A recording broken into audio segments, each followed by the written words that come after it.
one single individual. Honorable Speaker, I rise under Standing Order 331 to address a grave and urgent matter that threatens the very peace and unity of our nation. The incitement of citizens to post-election violence by political leaders, especially by the former Deputy President.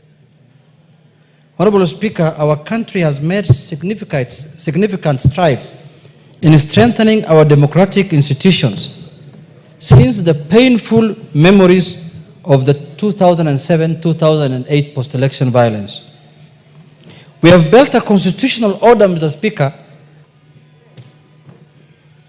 anchored in our Constitution, which provides lawful, peaceful, and democratic mechanisms to resolve electoral disputes. Let us not undo that progress, Mr. Speaker. Honorable Speaker, Article 37 of the Constitution guarantees every Kenyan the right to assemble, demonstrate, and picket peacefully and unarmed. But that right ends where violence begins. No leader, including the former Deputy President, Mr. Speaker, has the right to manipulate public sentiments to incite unrest, destruction of property, or the loss of innocent lives. Honorable Speaker, we are all aware of the tensions that arose following the announcement of the 2022 general elections. We witnessed legal challenges filed in the Supreme Court, pursuant to Article 140, and we commend all parties who chose to pursue justice through institutional means as is expected in a constitutional democracy.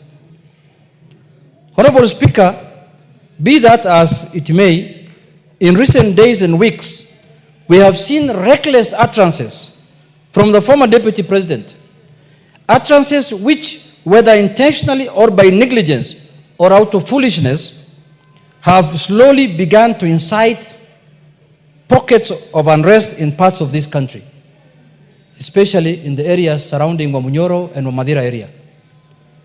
Honorable Speaker, let it be known that words have consequences.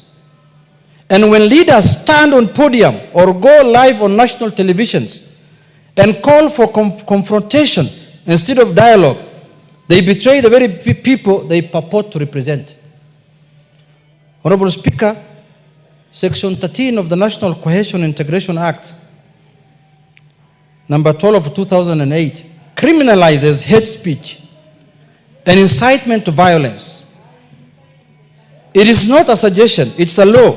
And that law must be enforced uniformly and decisively, Mr. Speaker. Honorable Speaker, you will have his time to say something. Why can't he just wait? Yeah, you can oppose the motion. Honorable Speaker, we recall the sorrow with sorrow. For the guidance of the House, Honorable Junet, you have 10 minutes. Yes. And every other speaker to the motion, 5 minutes. Oh, Mr. Speaker. Yes. Mr. Speaker, we recall with sorrow the 2007-2008 post-election violence, which over 1,000 lives were lost and more than 600,000 people displaced. We vowed never again. But never again must be more than a slogan. It must be a commitment upheld by this House and its members. Honorable Speaker, let me be clear. We do not oppose peaceful protest. We do not silence legitimate dissent, but we will not condone the mobilization of youth into mobs, the stoking of ethnic division, or the incitement of citizens to turn against each other. Kenya is greater than any political contest or individual's ego. Mr. Speaker, I call this House to condemn in the strongest terms any form of political incitement, violence, displacement of people, and hate speech. But having said, Mr. Speaker, Mr. Speaker, it is very sad. It is a very sad thing to have somebody who has served as a former Deputy President of this country to incite people to violence. But Mr. Speaker, I am very happy also because this House, in its own wisdom, impeached him. Now it is coming very clear to the people the kind of person we impeached and the reasons why we impeached. Mr. Speaker, the person we impeached is the same person who is inciting Kenyans to violence, is the same person who wants displacement of people, is the same person who is propagating hate against one community, against one another, Mr. Speaker. Mr. Speaker, this is the same person who last week was telling musicians, very noble people who are doing their work, using their talent, Mr. Speaker, not to sing unless they support certain cause of politics, Mr. Speaker. A small man called Nguroia. Is called Nguroia or what? Nguroia? Yes, hold on. What's your point of order?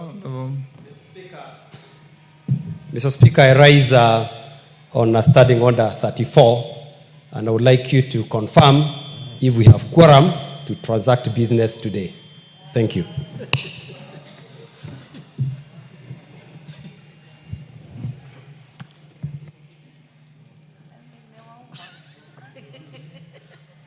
Honorable member, your point of order is invalid to the extent that you have quoted a wrong standing order. Go on. Thank you, Mr. Speaker, for that is interruption. Mr. Speaker, I seek you for your protection, Mr. Speaker, because I am still moving the motion, Mr. Speaker. Order, take your seat. I'm still moving the motion, Mr. Speaker. I seek your protection. Go on.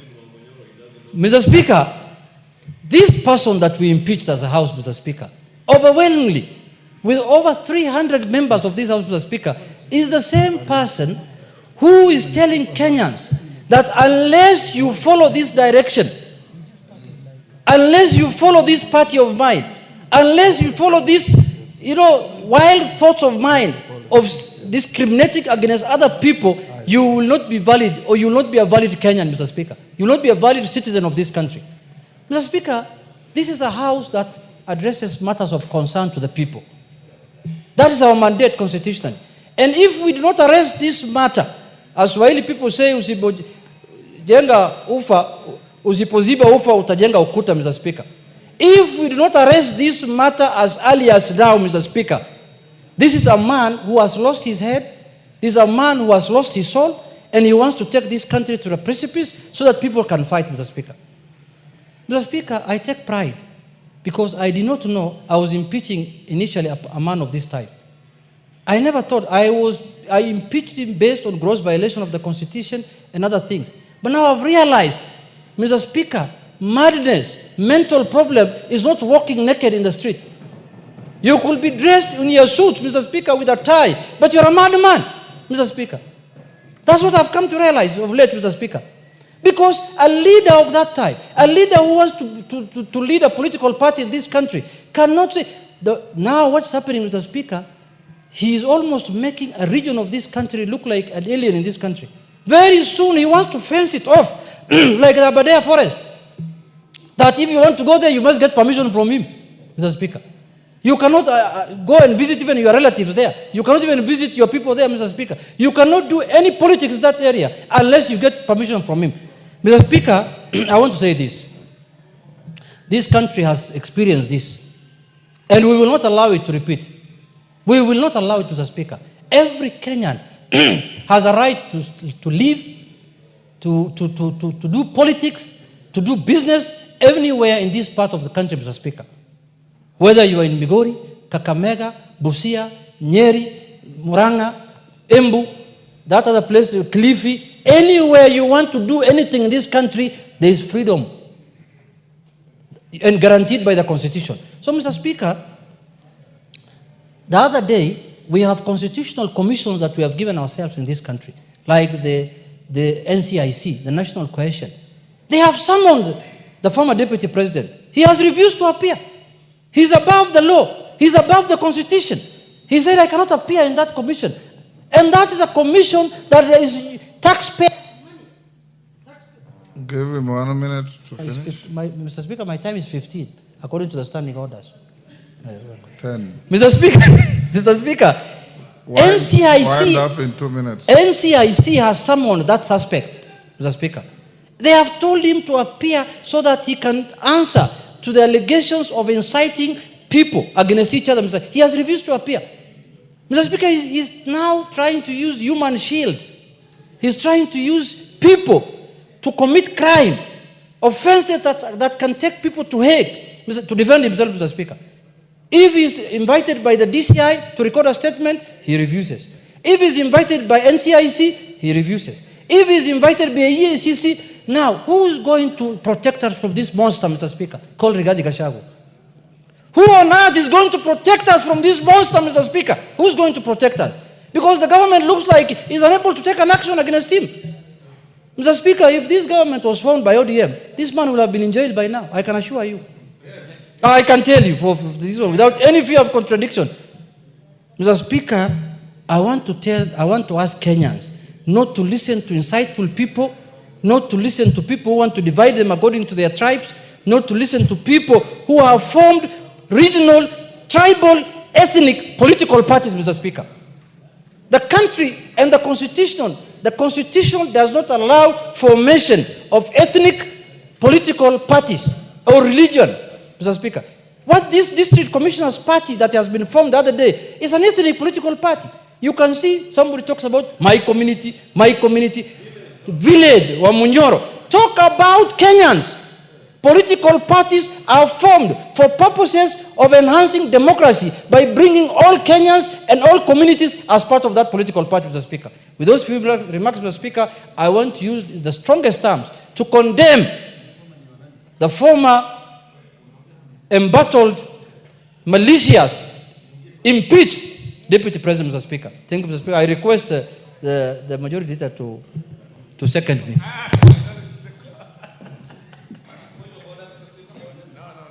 What is it, Yes, Gogoyo. What is your point of order? Thank you, Mr. Speaker. I raise understanding order number 35. Mr. Speaker, the House does not have quorum to transact business.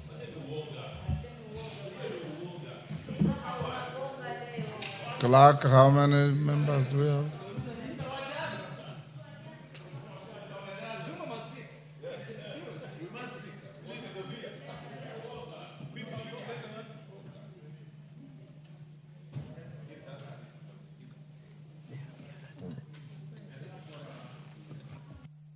We have 39 members. We need 11 more members.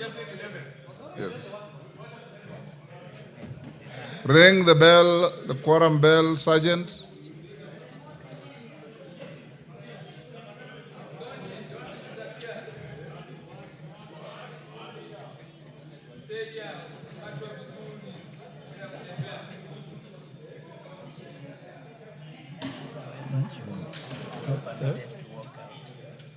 Yes. But we have enough members there, they will come.